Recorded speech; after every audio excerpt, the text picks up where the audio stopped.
À 6h14, nous ouvrons le kiosque d'Europe 1. Thomas Soto. Le kiosque d'Europe 1 et ses plumes, Marion Calais pour les régions, Jean-Philippe Ballas, c'est Le Monde, Axel de Tarlet, c'est l'Écho, Eva Rock, c'est la télé. Bonjour à tous. Bonjour Thomas.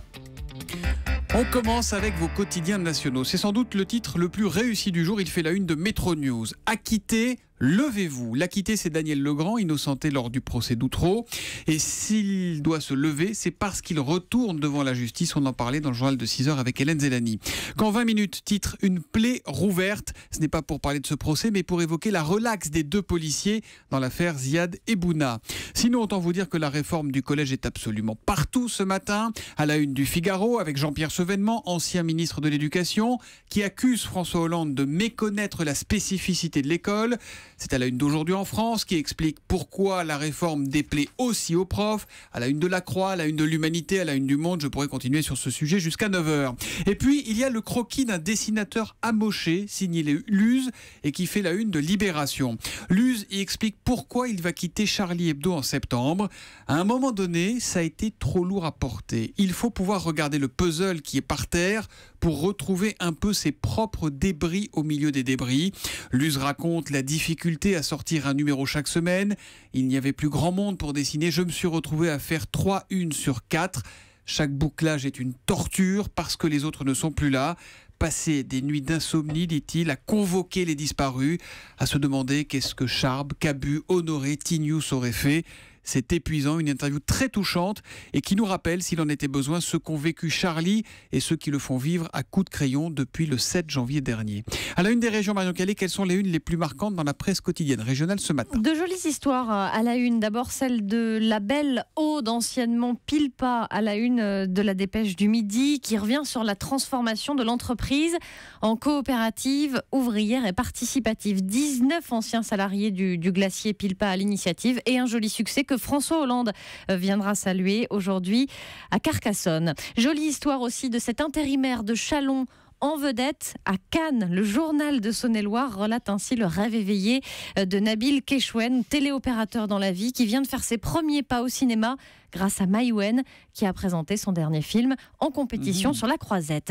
Une jolie histoire espérée, cette fois du côté de Bordeaux, avec le nouveau stade de foot inauguré hier. C'est à la une de Sud-Ouest, inauguration en présence d'élus et des joueurs. Alors, l'histoire du jour est moins belle, moins jolie. C'est celle d'une directive européenne qui pourrait bien tuer le cristal. C'est à la une du Républicain Lorrain. De prime abord, comme l'écrit le journal, il y aurait de quoi croire à une blague, comme une énième boulette en provenance de Bruxelles. Sauf qu'une nouvelle directive européenne menace bel et bien aujourd'hui la filière du cristal. Près de 7000 emplois directs et indirects rien qu'en France. 11 pays concernés à travers toute l'Europe. Alors au départ, explique le Républicain Lorrain, le texte vise à exclure le plomb des décharges. A priori, l'intention est louable. Raison écologique. Le problème, c'est que de fil en aiguille, le cristal et ses luminaires surtout qui sont appelés à se retrouver dans les décharges, eh bien le cristal se retrouve inclus dans la directive.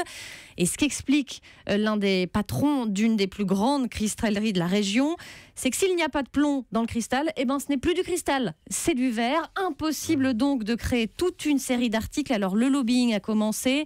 Le député local en appelle notamment à Ségolène Royal. La Commission européenne assure qu'il y aura une consultation des parties intéressées dans les prochains mois. Oui, Saint-Louis Baccarat-Lalix, c'est l'excellence française sur le cristal. C'est donc à lire dans le Républicain Lorrain ce matin.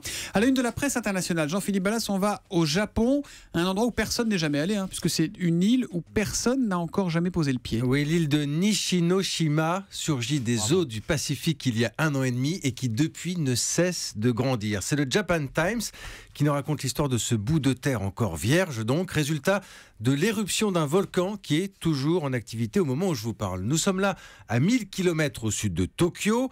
L'île a aujourd'hui une superficie de 2,5 km². Pour vous donner une idée, c'est l'équivalent de 345 terrains de football, nous dit le journal.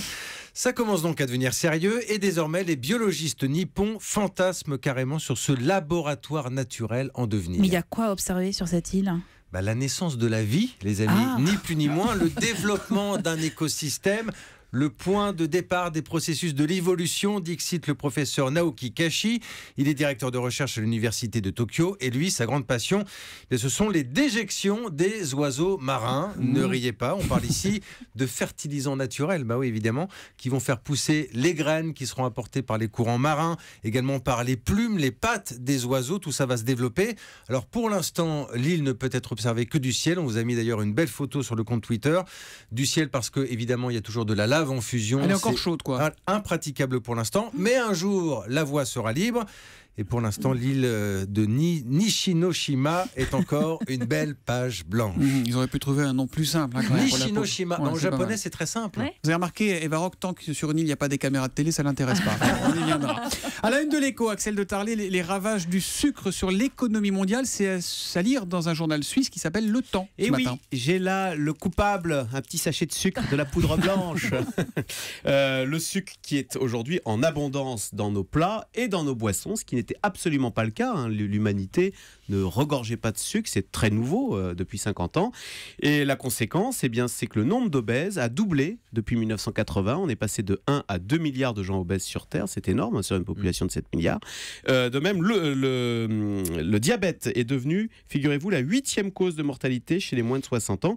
Et tout cela a des conséquences sur l'économie mondiale. C'est la banque américaine Morgan Stanley qui l'a calculé. Des conséquences en dépenses de santé qui sont inutiles, mais aussi en productivité dans les entreprises, puisqu'il y a plus d'absentéisme. Quand on est obèse, on travaille un petit peu moins bien. Qu'ils arrêtent de nous mettre des Mars et des sneakers dans les distributeurs.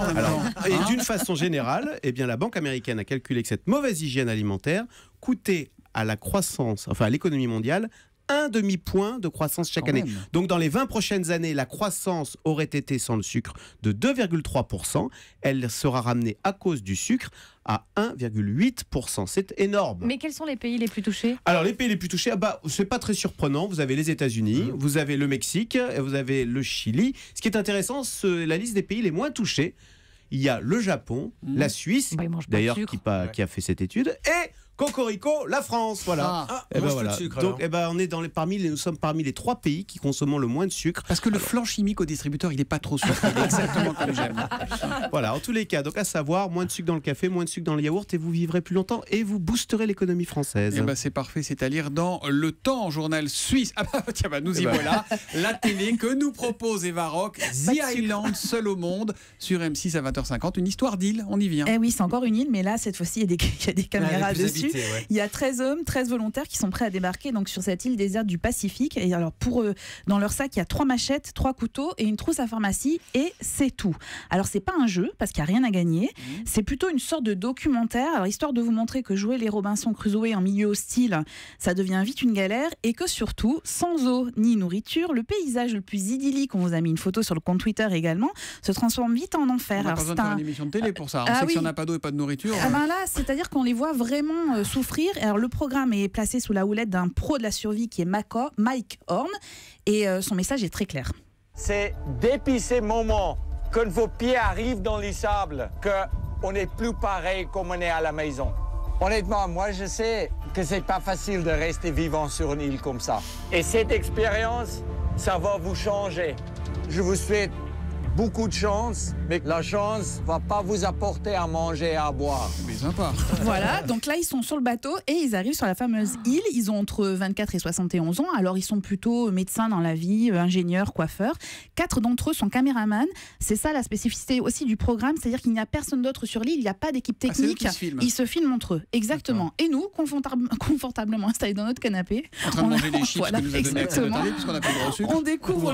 On découvre leur quotidien, c'est-à-dire comment trouver de l'eau, faire du feu, manger des noix de coco, du serpent et des chauves-souris, et surtout souffrir parce que sincèrement 5 jours sans manger, c'est sur le premier épisode de ce soir, ça tape sur les nerfs comme le raconte Michel. Tu peux être balèze comme Gilles, tu crèves quoi. Je vous assure que c'est dur. C'est vachement dur. Il y a une vraie souffrance et on souffre vraiment quoi. C'est pas du chiquet.